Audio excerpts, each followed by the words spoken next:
하나님의 말씀은 누가복음 19장 1절부터 10절까지입니다. 신약성경 128페이지입니다. 누가복음 19장 1절부터 10절입니다. 신약성경 128페이지입니다. 제가 봉독하겠습니다. 예수께서 여리고로 들어가 지나가시더라. 삭개오라 이름하는 자가 있으니 세리장이요 또한 부자라. 그가 예수께서 어떠한 사람인가 하여 보고자 하되 키가 작고 사람이 많아 할 수 없어 앞으로 달려가서 보기 위하여 돌무화과 나무 위에 올라가니 이는 예수께서 그리로 지나가시게 되밀어라. 예수께서 그곳에 이르사 쳐다보시고 이르시되 삭개오야 속히 내려오라. 내가 오늘 내 집에 유하여야 하겠다 하시니 급히 내려와 즐거워하며 영접하거늘 뭇 사람이 보고 수금거려 이르되 저가 죄인의 집에 유하러 들어가도다 하더라. 삭개오가 서서 주께 여짜오되 주여 보시옵소서. 내 소유의 절반을 가난한 자들에게 주겠사오며 만일 누구의 것을 속여 빼앗은 일이 있으면 내 갑절이나 갚겠나이다. 예수께서 이르시되 오늘 구원이 이 집에 이르렀으니 이 사람도 아브라함의 자손임이로다. 인자가 온 것은 잃어버린 자를 찾아 구원하려 함이니라. 아멘. 삭개오는 아마 익숙하시겠지만 잘 들어보지 못하셨을 그러한 이름이라고 감히 상상을 해봅니다. 최근 10년 동안 아니 20년 동안 한번 혹시 삭개오를 본문으로 한 설교를 들어보신 적이 있으실까요? 주일학교가 아닌 이상 삭개오를 어른 예배 때 본문으로 삼는 것은 좀 드문 것 같습니다. 왜냐하면 스토리가 너무 유치해 보여요.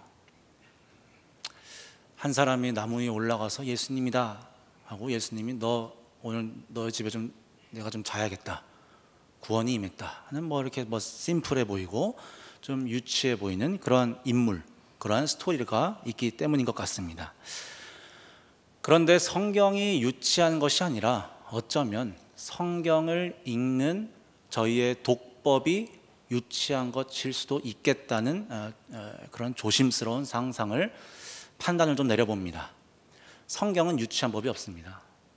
성경을 대하는 저희가 유치합니다. 기껏 이런 스토리에서 예수님, 삭개오처럼 우리도 예수님을 만나기 위해서 나무 위에 올라가자 정도의 주일학교 정도의 이야기로 끝나게 됩니다.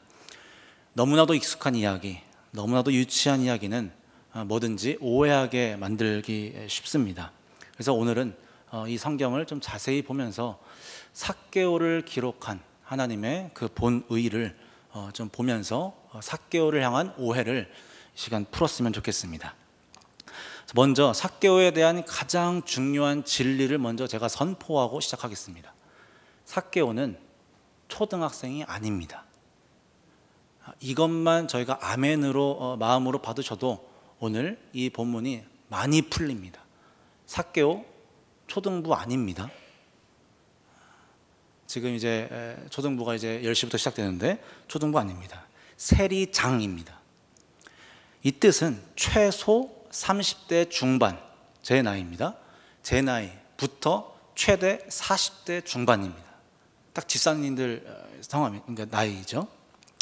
또 세리장이요 또한 부자라고 합니다. 2절에 세리장이요 또한 부자라. 이 뜻은 세리장으로서 부를 축적한 기간이 오래되었다라는 것입니다. 그러니까 세리장으로서 부를 오랫동안 축적해서 부자가 된 것입니다. 그럼 세리장으로 아마 임명된 최소 나이가 한 30대 초반으로 제가 상상을 해보는 거예요.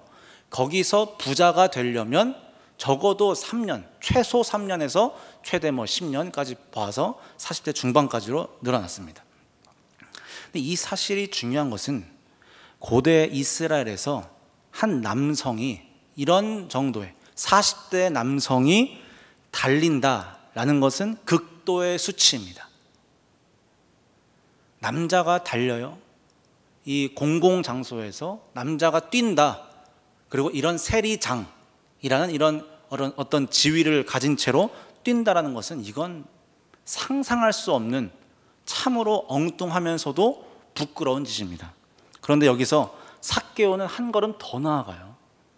뛰기만 하는 것이 아니라 어떻게 하죠? 4절에 보시면 달려갈 뿐만 아니라 나무에 올라갑니다. 가장 저희가 유치하게 생각하는 이 대목, 나무에 올라갑니다. 이것은 수치스럽다라고 표현하기도 아까울 정도의 수치, 아주 표현 못할 그런 부끄러움과 그런 수치이고 그런 만행입니다.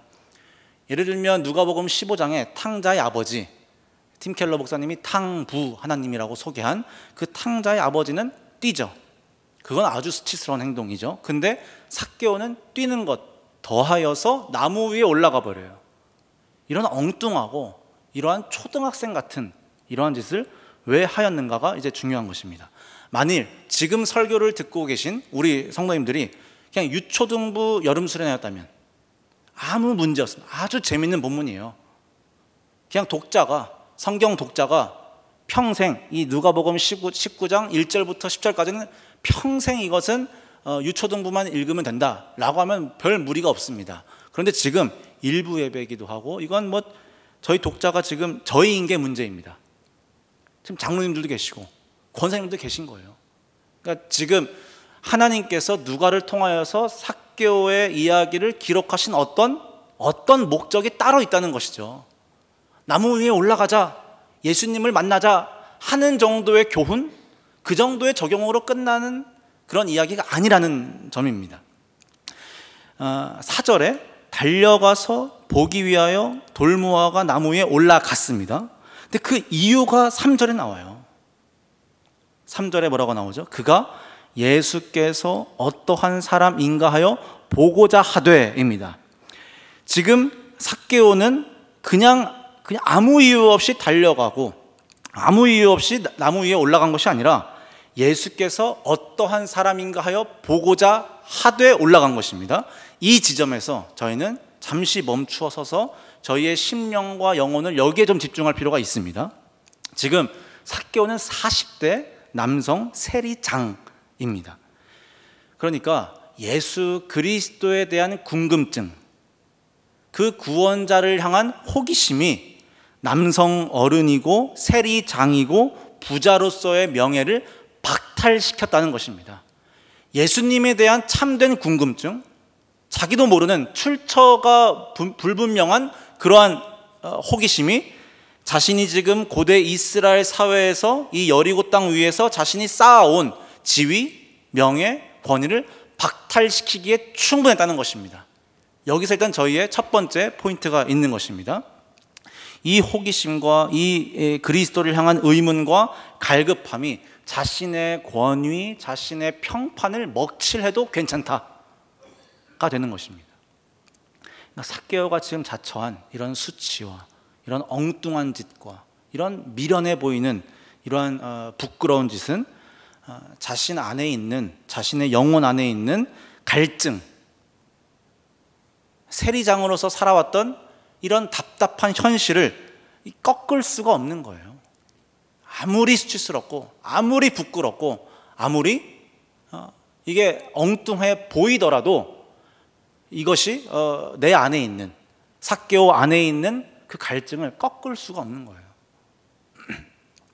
그래서 이 단순한 이야기에서 지금 누가가 전하고자 했던 것은 하나님이 이 예수 그리스도를 통하여서 저희에게 베푸시는 구원, 은혜, 사랑은 어떠한 구원이길래 삭개오가 이러한 짓까지 하는가를 다시 역추적하는 것입니다. 예수 그리스도의 찾아오심, 예수 그리스도의 임재, 예수 그리스도께서 우리를 향해서 구원해 주시는 그 사랑의 크기가 얼만큼의 크기이길래, 얼만큼의 깊이이길래 삭개오가 이러한 짓까지, 이러한 수치와 만행을 저지를 수밖에 없었는가 하고 저희가 이 시간 잠잠히 묵상할 필요가 있다는 것입니다. 그래서 누가가 지금 집중하는 것은 삭개오의 처절함이 아닙니다. 지금 누가가 집중하는 것은 삭개오의 처절함과 이러한 만행을 초래하게 하시는 그리스도의 성육신입니다. 그리스도께서 우리와 함께 계시며 우리를 대신하여 죽으시고 우리 대신 십자가를 지신 그 그 그리스도의 성육신이 도대체 어떠한 은혜인가, 어떠한 구원인가를 새롭게 누가는 집중하는 것입니다. 저희 시간 히브리서 12장으로 잠시 가보시겠습니다. 신약성경 367페이지입니다. 12장 1절에서 2절만 보겠습니다. 잘 아시는 구절인데 여기를 저희가 자주 읽곤 합니다. 12장 1절에서 2절 제가 봉독하겠습니다. 이러므로 우리에게 구름같이 둘러싼 허다한 증인들이 있으니 모든 무거운 것과 얽매이기 쉬운 죄를 벗어버리고 인내로써 우리 앞에 당한 경주를 하며 믿음의 주요 또 온전하게 하시는 이인 예수를 바라보자.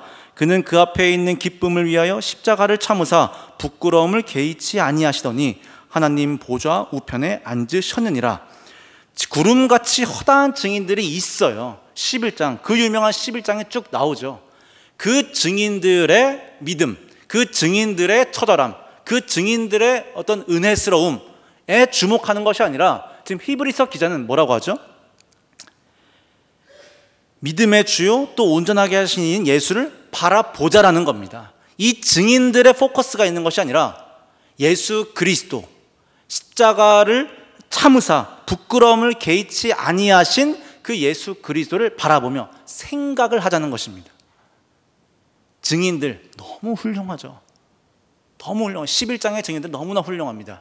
그 훌륭한 증인들을 바라보는 것이 아니라 그리스도를 바라보라는 의미입니다. 마치 이것처럼 지금 누가는 삭개오를 통하여서 삭개오의 뭐 이런저런 어떤 엉뚱한 짓 그것을 바라보는 것이 아니라 이렇게 초래할 수밖에 없었던 이인 예수를 바라보라고 저희를 초대하고 있습니다.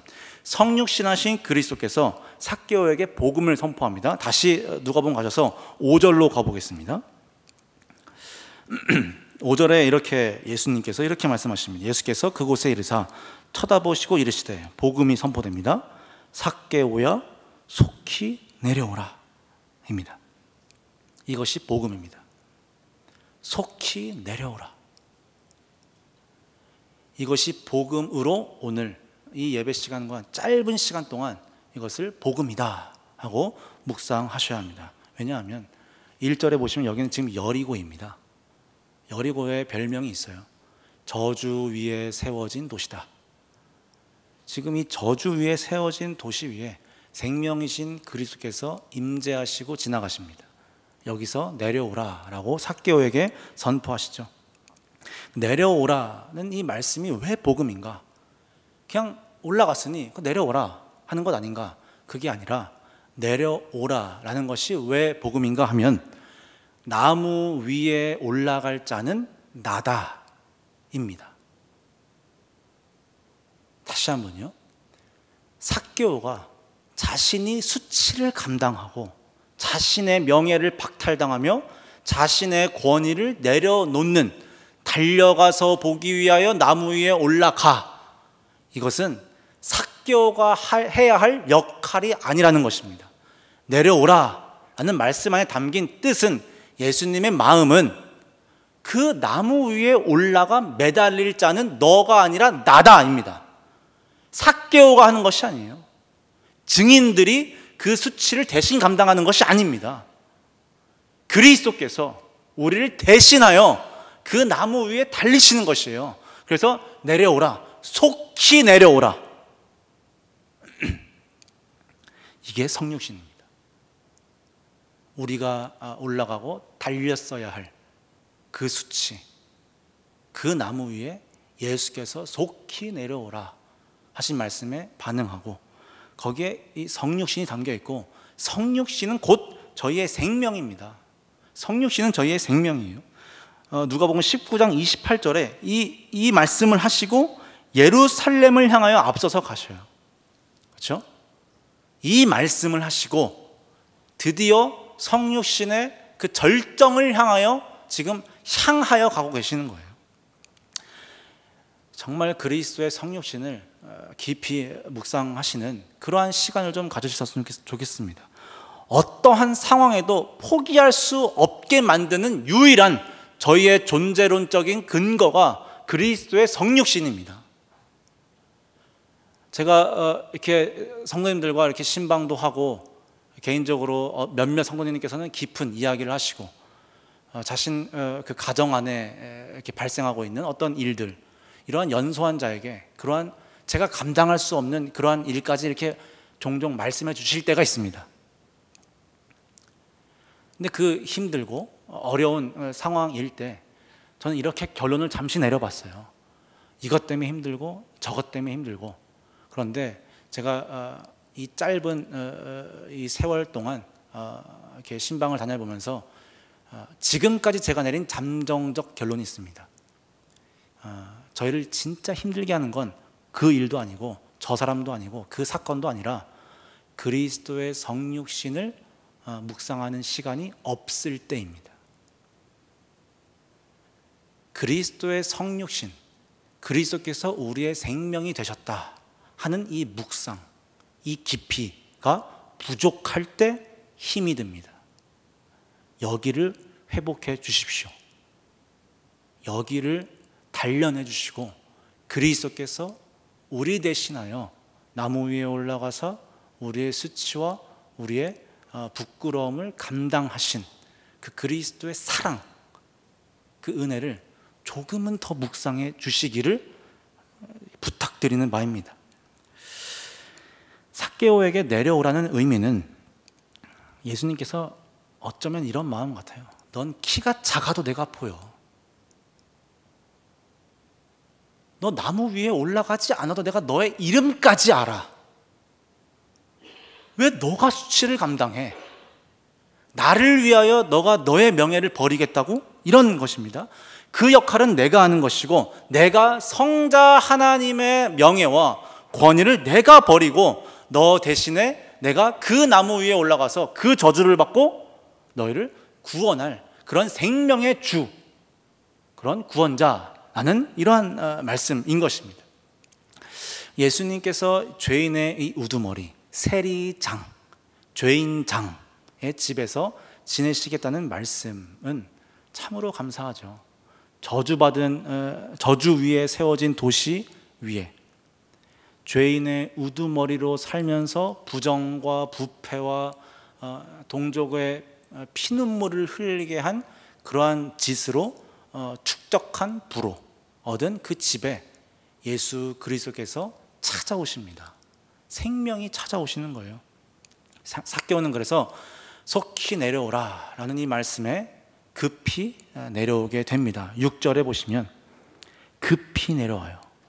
급히 내려와서 직후 첫 번째 반응이 좀 의아합니다. 즐거워해요. 즐거워합니다. 성육신 하신 생명의 예수님을 즐거워한다. 이게 예배입니다. 이게 예배예요. 원어로 보나 신학적으로 보나 역사 신학적으로 보나 예배란 어떤 허례허식 절차에 맞추어서 일어났다 앉았다 이런 것이 아니라 그 모든 순간 순서 하나하나마다 그리스도를 즐거워하는 것입니다. 그게 예배예요. 아무리 설교가 좋고 어떤 형식이 좋고 찬양대 찬양이 좋았더라도 그 가운데에서 예수님을 즐거워함이 부족하다면 그것은 예배가 온전히 이루어질 수 없는, 하나님께서 그 예배를 온전히 받기가 애매한 예배가 되는 것이죠. 예수님을 즐거워하는 것입니다. 이 예배 때, 특히 일부 예배 때 이 생명의 예수님께서 저희 대신에 나무에 달리신 이 수치를 즐거워하지 못한다면, 이것을 조금 더 나의 언어와 나의 신앙으로 즐거워하지 못한다면 그것은 너무 안타까운 일입니다. 평생에 저희는 이 예배를 드려야 하는데 예배 가운데 어떠한 즐거움도 없이, 그 즐거움이란 히히덕거리는 즐거움이 아니죠. 저희의 내면을 돌아보고 저희의 심령이 홀로 버림받지 않았다는 확신에 차고 그리스도께서 바로 나를 위하여 여기에 찾아오신 그 그리스도를 묵상하는 것, 그것이 있어야 하는 것이죠. 7절에 이 뭇 사람들이 등장해서 뭇 사람들이 보고 수군거려 이르되 저가 죄인의 집에 유하러 들어갔도다 라고 수군거리고 있습니다. 이 뭇 사람이 수군거렸다는 것은 이런 것이겠죠. 왜 저 사람이 죄인의 집에 들어갔다라고 할 때는 이 수근거림은 난 죄인이 아니야. 난 최소한 세리장은 아니다. 난 최소한 달리진 않았다. 저렇게 부끄러운 짓은 난 최소한 하지 않았다. 최소한 나는 나무 위에 달리진 않았다. 저게 뭐냐? 이러한 수근거림이겠죠. 즉 나는 살면서 그리스도를 진정으로 필요해 본 적이 없다라고 수근거리는 거예요. 단 한 번도 예배를 내가 드려본 적이 없다, 이것입니다. 내가 그리스도를 즐거워한 적이 없다. 왜? 그리스도가 진정으로 내 영혼에, 내 심령에 필요해 본 적이 없어요. 필요해 본 적이. 나는 죄를 짓지도 않았고 세리한 적도 없고 달려서 나무 위에 올라간 그런 짓을 한 적도 없기 때문에 그저 자신을 윤리와 어떤 도덕적이거나 이런 것으로 판단해서 나는 그리스도까지는 필요하지 않아 하는 그러한 수근거림에 가득 차 있는 것이죠. 그래서 그리스도와 이 말씀을 더 알아가려는 즐거움이 이 뭇 사람들에게는 없는 것이에요. 그래서 지금 예배, 즐거워하는 예배와 수근거림이 대조되고 있는 거예요. 저희 이 예배 시간은 어떻게 보면 굉장히 격렬한 시간입니다.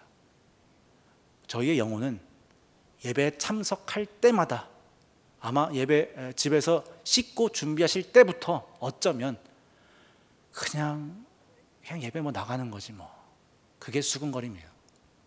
그 수근거림과 정말 오늘 이 예배를 통해서 어떠한 생명이 나에게 찾아올까, 어떤 걸 즐거워할 수 있을까라는 그 이 정서의 싸움이랄까요? 두 신앙의 내 영혼의 본성과 그리스도의 생명 간의 이런 다툼일 수도 있습니다.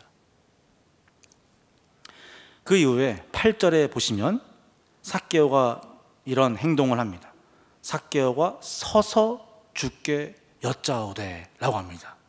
그러고서 무슨 말을 하죠? 삭개오가 아주 센 어떤 약속 결단을 합니다.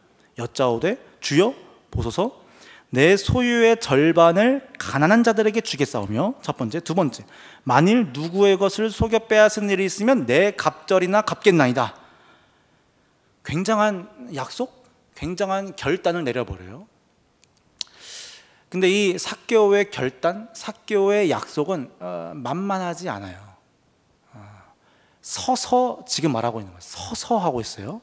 서서 했다는 것은 즉흥적으로 지금 홧김에 오늘 은혜롭다, 주님 제가 오늘 뭐 한턱 쏘겠습니다, 이런 정도의 즉흥적인 결단이 아니라는 것이죠. 서서 했습니다. 그 작은 키로 서서 주 앞에 올바르게 말하고 있다는 제정신인 것이에요. 근데 만만하지 않아요. 왜냐하면 이것은 그저 삭개오의 인간에서 시작한 어떤 각오, 인간적인 각오이기 이전에 사실 이것은 유대의 율법에 근거한 아주 합당한 결단이고 약속이기 때문입니다. 근데 더 놀라운 건 저희가 민수기 5장으로 한번 가보겠습니다. 이것이 다 율법에 근거한 삭개오의 발언입니다. 201페이지, 구약성경 201페이지에 보시면 민수기 5장 5절부터 7절에 이렇게 기록되어 있습니다. 이 죄에 대한 값을 이제 내야 합니다. 여호와께서 모세에게 말씀하여 이르시되 이스라엘 자손에게 이르라 남자나 여자나 사람들이 범하는 죄를 범하여 여호와께 거역함으로 죄를 지으면 그 지은 죄를 자복하고 그 죄값을 온전히 갚되 5분의 1을 더하여 그가 죄를 지었던 그 사람에게 돌려줄 것이요. 저 얼마를 더해야 되죠? 5분의 1입니다. 20%입니다. 20%를 갚아야 돼요. 내 소유 가진 모든 것의 20%를 지금 자기가 잘못한 사람들에게 다 내어놔야 이게 율법입니다. 자, 그런데 지금 삭개오는 자기 소유의 뭐를 드린다고요? 소유의 50%입니다. 지금 뭐 수학적으로 이렇게 하는 건 뭐 아니지만 50%를 가난한 자들, 즉 자기가 피눈물을 흘리게 했던 동족들에게 자기 소유의 절반을 내어준다고 하는 것이에요. 또 4배를 갖겠다는 것은 제가 찾아보지 않겠습니다만 4배를 갖겠다는 하는 것은 그 이스라엘 공동체와 그 재판에서 공식 지정된 강도들입니다. 이 강도들은 4배 혹은 5배를 갚게 되어 있습니다. 그 피해 보상을 4배 하는 것이에요.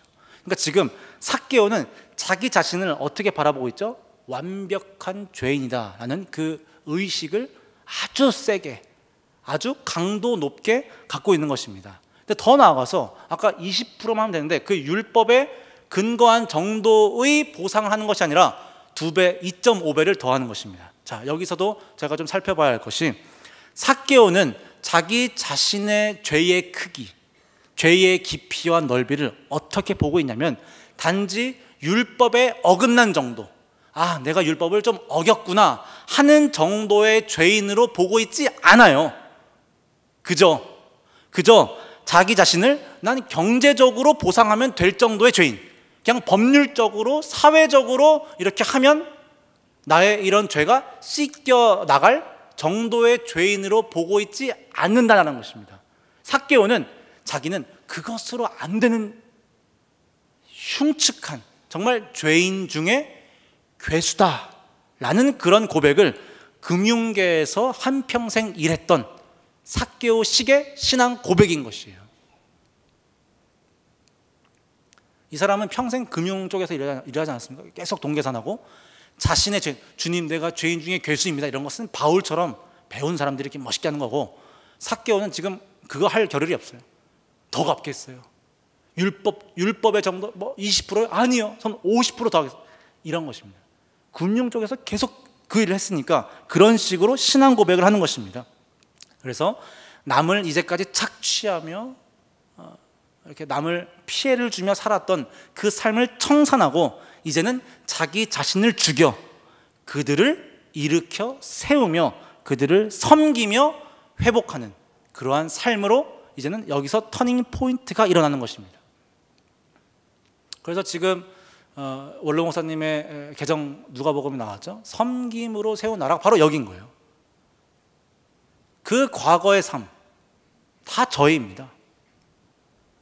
그저 남을 핍박하며 내가 남을 짓밟으며 올라갈 수밖에 없었던 그 삶을 청산하고 이제는 그 남을 섬기며 내가 피눈물 흘릴지라도 섬기며 하나님 나라를 세워가는 것이죠.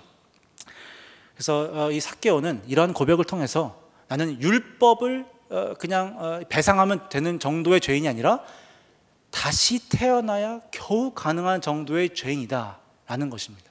다시 태어나야 가능해요, 겨우. 그래서 실제로 예수님은 이 삭개오를 다시 태어나게 하십니다. 9절에 보시면, 누가복음 19장 9절에 보시면 예수께서 이르시되 오늘 구원이 이 집에 이르렀으니 이 사람도 아브라함의 자손임이로다. 삭개오도 아니고 이 사람은 세리장도 아니고 부자도 아니고 여리고 사람도 아니고 아브라함의 자손인 것이에요. 영적인 믿음의 자손이 된 것입니다. 새로운 정체성, 새로운 생명을 삭개오에게 부여하는 것입니다. 그래서 전설에 따르면 이 삭개오가 여기서 회심해서 가이사랴의 감독으로 섬겼 한평생 정말 쥐도 새도 모르게 그렇게 이름도 없이 빛도 없이 섬겼다는 썰도 있어요. 그래서 10절에 보시면 인자가 온 것은 잃어버린 자를 찾아 구원하려 함이니라 라고 말씀하시죠. 삭개오는 내가 잃어버림 당했구나 했던 그 과거, 내가 잃어버렸었구나 하는 그 정체성을 다시 기억하는 것이에요. 그래서 이 예수님의 일, 가난한 자를 섬기며 세우는, 회복시키는 이 일에 동참하게 되는 것이죠. 이런 의미에서, 바로 이런 맥락 가운데에서 삭개오라는 이름의 뜻이 이제는 빛을 발하는 거예요. 삭개오라는 이름의 뜻은 깨끗한 자예요. 무죄한 자, 정결한 자. 삭개오 세리장입니다. 최소 40년 동안 깨끗한 자라는 이름을 가지고 제일 더러운 짓을 한 자입니다. 얼마나 괴로웠을까요? 얼마나 이 답답했을까요? 그 쿠팡에서 배송 오면 아이고 깨끗한 자씨, 근데 삭개오예요.